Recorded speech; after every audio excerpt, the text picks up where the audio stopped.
सोमवारी कष्टकर बनवासाठी आपला मित्र उदय लाड घेऊन आला. अनोखा व्हिडिओ सर्वांची शेती मित्र करतो आता खूप खूप स्वागत. सोमवारी कांदा उत्पन्न कास्तकार बांधवांसाठी सध्याचा हा लाख मोलाचा व्हिडिओ. जो व्हिडिओ घेऊन आला आहे आपल्या सर्वांसाठी सध्याची ही सर्वात महत्त्वाची आनंदाची वार्ता. जी आनंदाची वार्ता आपल्या सर्वांसाठी अत्यंत जास्त सुखावणारी. ज्या आनंदाच्या वार्तेनुसार आता देशांतर्गत बाजारामध्ये कांद्याचा दर हा 2000 होण्याचा मार्ग अखेर झालाय मोकळा.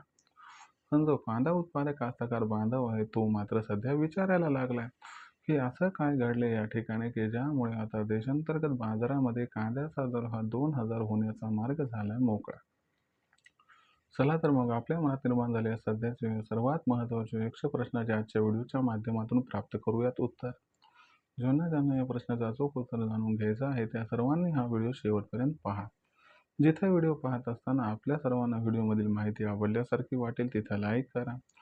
जास्तीत जास्त कांदा उत्पादक कास्तकार बांधवांपर्यंत हा अत्यंत महत्त्वाचा व्हिडिओ पोहोचवण्यासाठी व्हिडिओला शेअर करा.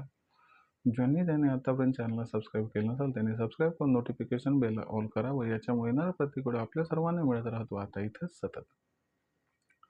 शेतकरी मित्रांनो आपल्या सर्वांसाठी सध्याची ही सर्वात महत्त्वाची ब्रेकिंग न्यूज. जी ब्रेकिंग न्यूज घेऊन आली आहे आपल्या सर्वांसाठी सध्याच्या घडीची ही सर्वात महत्त्वाची आनंदाची वार्ता. ज्या आनंदाच्या वार्तेनुसार आता देशांतर्गत बाजारामध्ये कांद्याचा दर 2000 होण्याचा मार्ग झालाय मोकळा. पण जो कांदा उत्पादक कास्तकार बांधव आहे तो मात्र सध्या विचारायला लागलाय की असं काय घडलंय की ज्याच्यामुळे आता देशांतर्गत बाजारामध्ये कांद्याचा दर हा 2000 होण्याचा मार्ग झालाय मोकळा.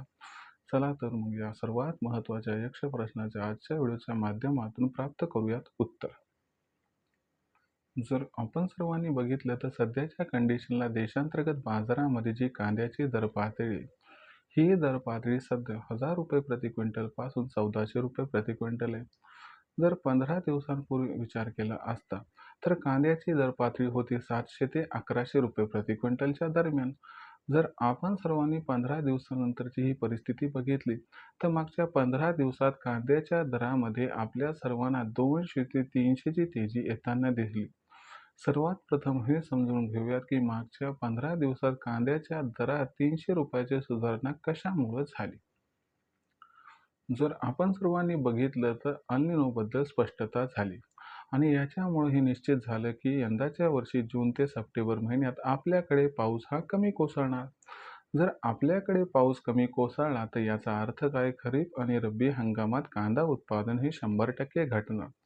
खरीप आणि रब्बी हंगामात जर कांदा उत्पादन घटलं तर याचा अर्थ भविष्यात मागणी आणि पुरवठ्यामध्ये खूप मोठा गॅप निर्माण होणार आणि याच्यामुळं मागच्या 15 दिवसात कांद्याच्या दराला आधार मिळताना दिसतोय. एकीकडे कांद्याची मागणी वाढत आहे तर दुसरीकडे कांद्याचा पुरवठा कमी होत आहे. कशामुळे ते समजावून सांगतो. जर आपण कांद्याची खरेदीचा विचार केला तर सरकारनं भविष्याचं संपूर्ण आकलन करून कांदा खरेदीचा महानिर्णय घेतलाय. दरवर्षीपेक्षा यंदाच्या वरती सरकार जे आहे ते कांदा खरेदी जास्त करणार आहे आणि याची सुरुवात मागच्या 8-15 दिवसामध्ये बऱ्यापैकी झाली आहे आणि त्याचबरोबर व्यापारी सुद्धा कांदा खरेदी करत आहेत कारण त्यांना माहिती आहे की भविष्यात कांद्याचा बाजारभाव हा जबरदस्त वाढणार आहे. जर आपण सर्वांनी बघितलं तर याच्यामुळे काय झालंय तर या ठिकाणी कांद्याची मागणी ही भरमसाठ वाढली आणि ते इथून पुढे वाढत जाणार. म्हणजे जो कांद्याचा बाजारभाव मागच्या 15 दिवसात 300 रुपयाने वाढलाय तो इथून पुढे वाढत जाणार याबद्दल साशंकता नाही. दुसरी महत्त्वाची गोष्ट म्हणजे मागच्या वर्षीपेक्षा यंदाच्या वर्षी कांदा उत्पादनात 11% घट आहे. आता हे उघड दिसायला लागले कारण कांद्याचा पुरवठा कमी होत चाललाय. दुसरी महत्त्वाची गोष्ट लक्षात घ्या की भविष्यात कांद्याचा बाजारभाव प्रचंड वाढणार आहे. हे सामान्य शेतकरी मित्रांना म्हणजे तुम्हा आम्हाला समजले. म्हणून आपण सुद्धा काय करत आहोत की आपल्यापाशी असणारा कांदा जो A1 क्वालिटीचा आहे तो जास्तीत जास्त स्टॉक करण्याकडे लक्ष केंद्रित करत आहोत.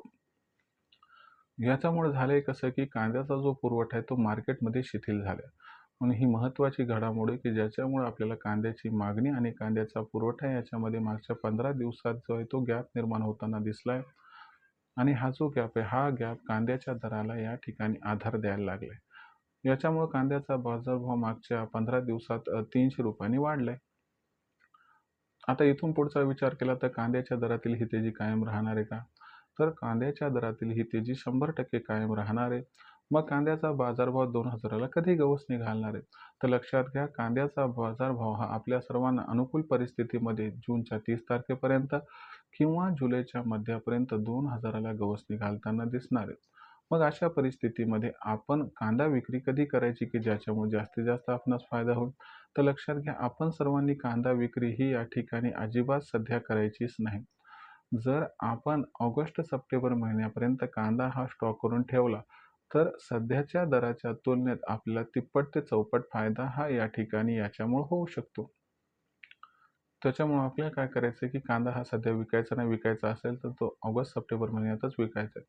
पण ज्यांना पैशाची नितांत आवश्यकता आहे, त्यांनी सर्वात प्रथम आपल्यापाशी असणारा लो ग्रोडचा कांदा जो आहे तो विकून टाकावा आणि जो चांगला कांदा आहे तो येणाऱ्या तेजीसाठी रोखून ठेवावा, ज्याच्यामुळे आपल्याला फायदा होईल. जर फारच पैशाची गरज असेल तर प्रत्येक तेजीत टप्प्याटप्प्यात कांदा विक्री करणं आपल्यासाठी फायद्याचं ठरू शकते. एवढंच सांगतो, की जेवढं होईल तेवढा कांदा हा त्या ठिकाणी स्टॉक करून ठेवा. भविष्यातील सोनं सध्या पितळेच्या भावात कृपया करून विक्री करू नका. देशांतर्गत बाजारामध्ये भविष्यात कांद्याची दर पातळी आपल्याला कशी राहताना दिसेल? याच्याबद्दल अधिक वाचूक माहिती जाणून घेण्यासाठी कृपया पाहत राहा आवडतं यूट्यूब चॅनल शेती मित्र. व्हिडिओमधील माहिती आवडली असेल तर व्हिडिओस लाईक करा. कास्तकार बांधवांपर्यंत अत्यंत महत्त्वाचा व्हिडिओ पोहोचण्यासाठी व्हिडिओ शेअर करा. चॅनल सबस्क्राईब करून नोटिफिकेशन बेल ऑल करा. याच्यामुळे प्रतिक्रिया आपल्याला मिळत राहतो इथं सतत. तर कास्तकार बांधवांनो, अशाच एका नवीन व्हिडिओसह मी आपला मित्र उद्याला आपल्या सर्वांना आवडतं यूट्यूब चॅनल शेती मित्र मिळत राहील सातत्याने. तोपर्यंत आपल्या सर्वांच्या आजच्या व्हिडिओत मनापासून उद्याला व्यक्त करतो. खूप खूप आभार.